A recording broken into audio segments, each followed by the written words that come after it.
બોલો ખોળાદા ગાત્રાળ માત કી જય। દેવી ભાગવતની કથાની અંદર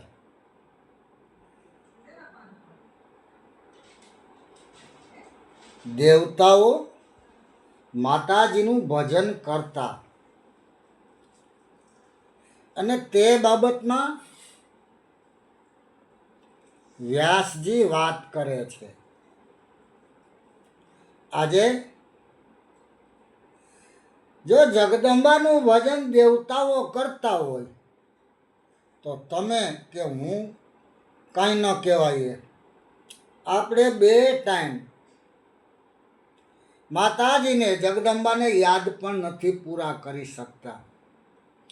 તો આ દેવી ભાગવતની કથાની અંદર 347 પાના ઉપર વ્યાસજી વાત કરે છે।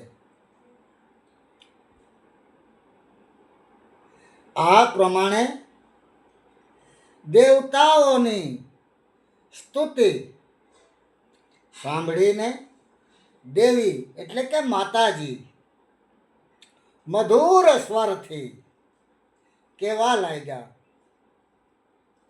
આદરણીય દેવતાઓ, આ સિવાય બીજું કોઈ અસાધ્ય કાર્ય હોય તો જણાવો। જ્યારે જ્યારે દેવતાઓ માટે મુશ્કેલ કાર્ય ઉપસ્થિત થાય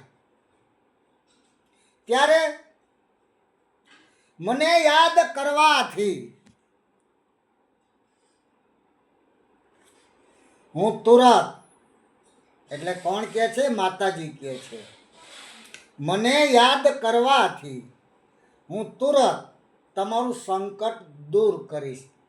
આમ માતાજી દેવતાઓને કહે છે। તો આપણે કાંઈ ન કહેવાય, આપણે આપણા લુહકારની અંદર 2 ટાઈમ માતાજીને પૂરા યાદ નથી કરી શકતા, ટાઈમે પૂરો ધૂપદીવો નથી કરી શકતા, ને દેવતાઓ સતત જગદંબાનું ભજન કરે છે। બોલ ખોળાદેની ગાત્રાળ માત કી જય, જગત અંબિકા માત કી જય, દ્વારકાધીશ કી જય, સોમનાથ મહાદેવ કી જય। જય માતાજી।